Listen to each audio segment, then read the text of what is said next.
Hello दोस्तों, आपका स्वागत है ऑल एग्जाम जीके जे इस प्लेटफॉर्म में। आज हम लोग एडुटेरिया का जो नया बुक आया हुआ है उसका सॉल्यूशन करने जा रहे हैं, जो कि बेहतरीन तरीके से हर एक क्वेश्चन का एनालाइज करेंगे। टोटल 50 क्वेश्चन है और 50 ही नहीं, ये 200 क्वेश्चन के बराबर होगा। चलिए आगे की तरफ बढ़ते हैं हम लोग क्वेश्चन की तरफ। संबंध किस फसल से है? तो टीका रोग जो है मूंगफली का टीका रोग होता है, ये याद रखेंगे। तो टीका रोग मूंगफली से संबंधित है। बात करें कि गन्ना में, तो लाल शर्म रोग जो होती है गन्ना में, आलू में अंगमारी रोग और मस्सा रोग आलू में होती है। क्वेश्चन नंबर 2 कहता है कि जीवाणु कोशिका में सूत्रकणिका यानी माइटोकॉन्ड्रिया कितनी संख्या में होती है? तो क्वेश्चन नंबर 2 का करेक्ट आंसर हो जाएगा डी यानी 0 होती है। ठीक है, बैक्टीरिया में जो होती है सूत्रकणिका यानी माइटोकॉन्ड्रिया 0 होती है, याद रखें। ठीक है, क्वेश्चन नंबर 3 की तरफ बढ़े तो निम्न में से किस कोशिकाओं के द्वारा इंसुलिन का जो है रिसाव होती है? तो VVI क्वेश्चन है। 3 का हो जाएगा बी यानी जो है बीटा कोशिका के द्वारा इंसुलिन निकलता है। हम लोग जानते हैं अग्नाशय के द्वारा 3 कोशिका निकलता है, अल्फा बीटा और गामा, जिसमें अल्फा के द्वारा ग्लूकागोन निकलता है, बीटा के द्वारा सोमेस्ट्रीन हार्मोन निकलता है, गामा के द्वारा सोमेस्ट्रीन हार्मोन निकलता है और बीटा के द्वारा जो होती है इंसुलिन। इंसुलिन हमारे मधुमेह के लिए उत्तरदायित्व होता है, याद रखेंगे। क्वेश्चन नंबर 4 कहता है कि मानव शरीर की सबसे लंबी अस्थि कौन सी है? तो मानव शरीर की सबसे लंबी अस्थि 4 का क्या करेक्ट आंसर हो जाएगा? ए यानी उरु अस्थि। फीमर जो होती है ये मानव शरीर की सबसे लंबी हड्डी होती है, जो कि जांघ में यानी पैर में पाई जाती है, याद रखेंगे। फिर क्वेश्चन नंबर 5 कहता है कि निम्न में से कौन सा एक प्रकार का रेशेदार प्रोटीन का उदाहरण है? कौन सा रेशेदार जो होती है प्रोटीन का उदाहरण है? तो 5 का हो जाएगा करेक्ट आंसर सी यानी क्रिएटिन।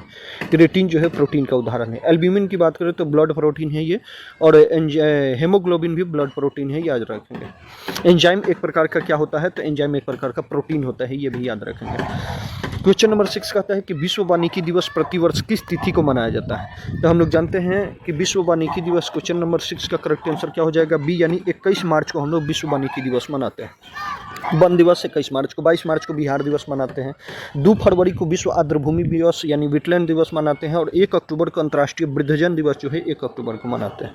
क्वेश्चन नंबर 7 कहता है कि कांगेर घाटी राष्ट्रीय उद्यान किस राज्य में स्थित है? तो कांगेर घाटी राष्ट्रीय उद्यान जो है 7 नंबर क्वेश्चन का करेक्ट आंसर हो जाएगा डी यानी छत्तीसगढ़ में स्थित है। मणिपुर में केबुल लामजाओ तैरता हुआ एकमात्र राष्ट्रीय उद्यान है। केरल में पेरियार है, और जो है असम की बात करें तो नमेरी और मानस जो है असम में पाया जाता है राष्ट्रीय उद्यान, याद रखेंगे। क्वेश्चन नंबर 8 कहता है कि निम्न में से मुद्रा के किस रूप में संकीर्ण मुद्रा कहा जाता है? तो संकीर्ण मुद्रा, क्वेश्चन नंबर 8 का करेक्ट आंसर हो जाएगा ए यानी एमोन को हम लोग संकीर्ण मुद्रा कहते हैं। एमोन जो है ये संकीर्ण मुद्रा होता है। क्वेश्चन नंबर 9 कहता है कि सेट की बात करें, निम्न में किस देश का स्टॉक एक्सचेंज है, यानी स्टॉक एक्सचेंज सेट किस देश का है? तो 9 का करेक्ट आंसर हो जाएगा ए यानी थाईलैंड का जो है सेट जो है स्टॉक एक्सचेंज है। वहीं जर्मनी का फ्रैंकफर्ट है, और जो है ताइवान का जो होती है ताइवान का हो जाएगा ताइवान स्टॉक एक्सचेंज, उसका नाम ही है। क्वेश्चन नंबर 10 कहता है कि भारत ने अपना पहला परमाणु परीक्षण कब किया था? तो क्वेश्चन नंबर 10 का करेक्ट आंसर क्या हो जाएगा? तो सी हो जाएगा। 18 मई 1974 को भारत ने अपना पहला परमाणु परीक्षण किया था, जो कि राजस्थान के पोखरण में किया गया था, और इसका जो नाम था, प्रोजेक्ट का नाम स्माइलिंग बुद्धा कहा जाता था, ये याद रखेंगे। क्वेश्चन नंबर 11 कहता है कि धर्मंत्री तथा कालिदास निम्न में से किसके दरबार में रहते थे? तो धन्वंतरी और कालिदास 11 का करेक्ट आंसर हो जाएगा बी यानी चंद्रगुप्त द्वितीय विक्रमादित्य के दरबार में रहते थे। समुद्रगुप्त को कविराज कहा जाता है। कनिष्क जो है कुषाण वंश का शासक था। क्वेश्चन नंबर 12 कहता है कि किस इतिहासकार ने बहादुर शाह जफर को साहिब बेखबर कहा था? तो 12 का करेक्ट आंसर क्या हो जाएगा? बी हो जाएगा, यानी खौफी खान ने जो है बहादुर शाह को साहिब बेखबर कहा था। खौफी खान ने बहादुर शाह को साहिब बेखबर कहकर संबोधित किया था, ये याद रखेंगे। ठीक है, खौफी खा का जो पुस्तक है मुल्तना कुल्लू बाब के लेखक कौन है? तो खौफी खा मुल्तना कुल्लू बाब के लेखक खौफी खा है। वहीं बदायूनी के जो पुस्तक का नाम है वो कौन सा है? तो मुल्तनक अंत त्वारिक के लेखक कौन है? बदायूनी, ये याद रखेंगे। तो 12 नंबर क्वेश्चन देखें, 13 नंबर की तरफ बढ़ेंगे हम लोग। तो 13 नंबर क्वेश्चन कहता है कि बंगाली भाषा में प्रकाशित होने वाला पहला समाचार पत्र निम्न में से कौन सा था? तो 13 का करेक्ट आंसर क्या हो जाएगा? 13 का तो बी हो जाएगा, यानी दीर्घ दर्शन जो है बंगाली भाषा में पहला समाचार पत्र आया था। उर्तंड मार्तंड के लेखक कौन है? तो पंडित जुगल किशोरी जो होती है ये उर्तंड मार्तंड के लेखक माने जाते हैं। क्वेश्चन नंबर 14 कहता है कि रैले कमीशन का गठन जो होती है, रैले कमीशन का गठन किस वायसराय के कार्यकाल के दौरान किया गया था? तो रैले कमीशन का गठन जो है क्वेश्चन नंबर 14 का करेक्ट आंसर क्या हो जाएगा? सी हो जाएगा। लॉर्ड कर्जन के समय में रैले कमीशन, लॉर्ड कर्जन के समय में। लॉर्ड कर्जन के बारे में अगर देखें तो 1905 में बंगाल विभाजन किया था। लॉर्ड रिपन जो है स्थानीय स्वशासन का जनक माना जाता है, और राज्य अपहरण नीति को जो है लॉर्ड डलहौजी ने किया था। 15 नंबर क्वेश्चन कहता है कि ब्रोकन विंग पुस्तक के लेखक निम्नलिखित में कौन सा है? तो ब्रोकन विंग पुस्तक के लेखक कौन है? तो 15 का करेक्ट आंसर क्या हो जाएगा? बी हो जाएगा, यानी सरोजिनी नायडू। सरोजिनी नायडू ब्रोकन विंग पुस्तक के लेखक है। चित्तरंजन दास जो है स्वराज पार्टी की स्थापना किए थे। दीनबंधु मित्र की बात करें तो नील दर्पण के लेखक दीनबंधु मित्र है। और रविंद्रनाथ टैगोर, ये जनगण मन के लेखक जो है रविंद्रनाथ टैगोर है। वही बात करें कि 16 नंबर क्वेश्चन कहता है कि अहमदाबाद मिल मजदूर हड़ताल के बाद मिल मालिकों के द्वारा कितने प्रतिशत बोनस का स्वीकार किया गया था। तो VVI क्वेश्चन है। 16 का करेक्ट आंसर हो जाएगा डी, यानी 35% जो है स्वीकार किया गया था। 1918 में है जो है ये आंदोलन किया गया था, अहमदाबाद मिल मजदूर आंदोलन, और पहला भूख हड़ताल गांधी जी इसी में यूज किए थे, ये भी याद रखेंगे। 17 नंबर क्वेश्चन कहता है इंडिया सोसाइटी का संगठन की स्थापना किसके द्वारा किया गया था। तो इंडिया सोसाइटी की स्थापना किसने किया था। तो 17 का करेक्ट आंसर हो जाएगा बी, आनंद मोहन बोस ने इंडिया सोसाइटी की स्थापना किया था, इंडियन सोसाइटी। दादा भाई नौरोजी, राष्ट्रीय आय का हमारा सर्वप्रथम grand old man of India भी कहा जाता है। राष्ट्रीय आय का प्रथम आकलन जो है दादा भाई नौरोजी करते हैं। 80 नंबर क्वेश्चन की तरफ बढ़े तो 18 नंबर क्वेश्चन कहता है निम्नलिखित में से भारतीय राष्ट्रीय कांग्रेस का कौन सा अधिवेशन गांव में संपन्न हुआ था। तो ये VVI क्वेश्चन है, हर एक एग्जाम में देता है। 51 यानी 51वां जो होती है राष्ट्रीय कांग्रेस अधिवेशन जो है गांव में संपन्न हुआ था। ये फैजपुर में हुआ था, फैजपुर महाराष्ट्र में पड़ता है, और 1937 में किया गया था, जिसमें पंडित जवाहरलाल नेहरू की अध्यक्षता थी। ठीक है, याद रखेंगे। 19 नंबर क्वेश्चन कहता है कि किस संधि के द्वारा जो है तृतीय आंग्ल मैसूर युद्ध समाप्त हुआ था। तो ये भी VVI है। 19 का हो जाएगा बी, यानी श्रीरंगपट्टनम की संधि के द्वारा जो होती है तृतीय आंग्ल मैसूर युद्ध जो है समाप्त किया गया था। श्रीरंगपट्टनम की संधि किया गया था, ये याद रखेंगे। दूसरा आंग्ल मैसूर युद्ध जो है मंगलौर की संधि के द्वारा समाप्त हुआ था, और मद्रास की संधि के द्वारा प्रथम आंग्ल मैसूर युद्ध समाप्त हुआ था। क्वेश्चन नंबर 20 कहता है कि किस वर्ष जजिया कर को पुनः लागू कर गया था। तो 20 का करेक्ट आंसर क्या हो जाएगा। तो बी हो जाएगा, यानी 1679 में जजिया कर को पुनः लागू कर दिया था, ये याद रखेंगे। पहली बार जजिया कर को लगाया था कौन। तो मोहम्मद बिन कासिम ने पहली बार जजिया कर को लगाया था। क्वेश्चन नंबर 21 कहता है जलियांवाला बाग हत्याकांड के बाद किसने जो है नाइटहुड की उपाधि यानी त्याग दिया था, वापस कर दिया था। तो ये VVI क्वेश्चन है, क्योंकि ये रविंद्रनाथ टैगोर के द्वारा जो है त्यागा गया था, याद रखेंगे। सिविल सर्विसेज से सुभाष चंद्र बोस त्यागे थे, और कैसर हिंद की उपाधि गांधी जी ने त्याग दिया था। सरदार वल्लभ भाई पटेल की बात करें तो बरदोली सत्याग्रह का नेतृत्व करता सरदार वल्लभ भाई पटेल। बात करें 22 नंबर क्वेश्चन पूछता है कि प्रथम विश्व हॉकी कप का आयोजन किस वर्ष किया गया था। पहली बार विश्व हॉकी कप जो होती है 22 नंबर क्वेश्चन का करेक्ट आंसर क्या हो जाएगा। तो सी हो जाएगा, 1971 में हुआ था, ये पाकिस्तान में हुआ था। और भारत की बात करें तो भारत 1975 में मलेशिया के क्वांगलमपुर में जो होती है ये होता है आयोजन हॉकी का, जिसमें भारत जो होता है जीता है 2-1 से जो है पाकिस्तान को हराकर, ये भी याद रखेंगे। बात करें कि 23 नंबर क्वेश्चन तो है how to be a writer, पुस्तक के लेखक कौन है। तो 23 का करेक्ट आंसर क्या हो जाएगा। तो डी हो जाएगा, यानी ऑस्किन बॉन्ड है, ये याद रखेंगे। ठीक है, 24 नंबर क्वेश्चन कहता है निम्नलिखित में से मिलान सही नहीं है। तो महात्मा गांधी राजघाट बिल्कुल सही है, ज्ञानी जैन सिंह एकता स्थल बिल्कुल सही है, ये दोनों सही है। मोरारजी देसाई अभय घाट ये भी बिल्कुल सही है, लेकिन शंकर दयाल शर्मा जो है चैत्रा भूमि नहीं है, कर्म भूमि है। शंकर दयाल शर्मा जो है एक्सपायर किए थे 1999 में, और ये कर्म भूमि में इनको दफनाया गया है, समाधि स्थल है, ये याद रखेंगे। 25 नंबर क्वेश्चन कहता है कि भारत ने मंगलयान का सफल प्रक्षेपण लॉन्च वाहन के द्वारा किया गया था। तो PSLV XLC-25 के द्वारा जो है भारत ने मंगलयान को छोड़ा था। 5 नवंबर 2013 को मंगलयान को लॉन्च किया गया था आंध्र प्रदेश के श्रीहरिकोटा से, याद रखेंगे। 26 नंबर क्वेश्चन कहता है ग्रीन हाउस प्रभाव का अर्थ है। ग्रीन हाउस प्रभाव का क्या अर्थ है। तो 26 का करेक्ट आंसर क्या हो जाएगा, ये याद रखेंगे। 26 का हो जाएगा ए, यानी वायुमंडलीय कार्बन डाइऑक्साइड के कारण सौर ऊर्जा का विषापन। ग्रीन हाउस गैसेस कौन कौन सा है। तो ऑक्सीजन है, CH4 मीथेन है, N2 नाइट्रस ऑक्साइड है, CFC क्लोरोफ्लोरोकार्बन है, कार्बन डाइऑक्साइड है, और जल वाष्प, ये सभी जो है ग्रीन हाउस गैस का उदाहरण माने जाते हैं। यही बात करें 27 नंबर क्वेश्चन कहता है देश के विभिन्न समूह किसके साथ अरुणाचल प्रदेश की सीमाएं लगती है। तो किसके साथ अरुणाचल प्रदेश के सीमाएं लगती है। तो 27 का करेक्ट आंसर क्या हो जाएगा। 27 का हो जाएगा सी, यानी भूटान, चीन और म्यांमार के साथ अरुणाचल प्रदेश की सीमा जो है लगती है। ठीक है, ये याद रखेंगे। आप लोगों को बताना है कि अरुणाचल प्रदेश के मुख्यमंत्री कौन है और जो है राज्यपाल कौन है, ये दोनों क्वेश्चन आप लोगों को बताना है कमेंट सेक्शन में। बात करें कि अरुणाचल प्रदेश की राजधानी जो है ये ईटानगर है, ये भी जानेंगे हम। 28 नंबर क्वेश्चन कहता है छिब्रो पनबिजली परियोजना किस नदी पर है। तो छिब्रो पनबिजली परियोजना जो है टोन्स नदी पर है, याद रखेंगे। तावा परियोजना तावा नदी पर है। बेतवा नदी पर जो होती है रानी लक्ष्मीबाई परियोजना जो है बेतवा नदी पर बनाया गया, यह भी याद रखें। 29 नंबर क्वेश्चन कहता है कि वन्य जीव सप्ताह कब मनाया जाता है। तो 2 अक्टूबर से 8 अक्टूबर के बीच में वन्य जीव सप्ताह मनाया जाता है, यानी अक्टूबर के पहले सप्ताह में। करेक्ट आंसर इसका ए हो जाएगा। बात करें कि 30 नंबर क्वेश्चन कहता है निम्नलिखित में से किस राज्य में दलमा वन्य जीव अभयारण्य है, बहुत बार पूछा हुआ क्वेश्चन है। तो 30 का हो जाएगा ए, यानी झारखंड में दलमा वन्य जीव अभयारण्य है। बिहार की बात करें तो वाल्मीकि नगर जो है वन्य जीव अभयारण्य बिहार में है।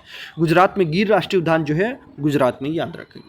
31 नंबर क्वेश्चन कहता है कि नेपाल हिमालय का विस्तार किन दो नदियों के बीच में है। ये दरोगा इस बार पूछा हुआ था कि नेपाल हिमालय का निर्माण।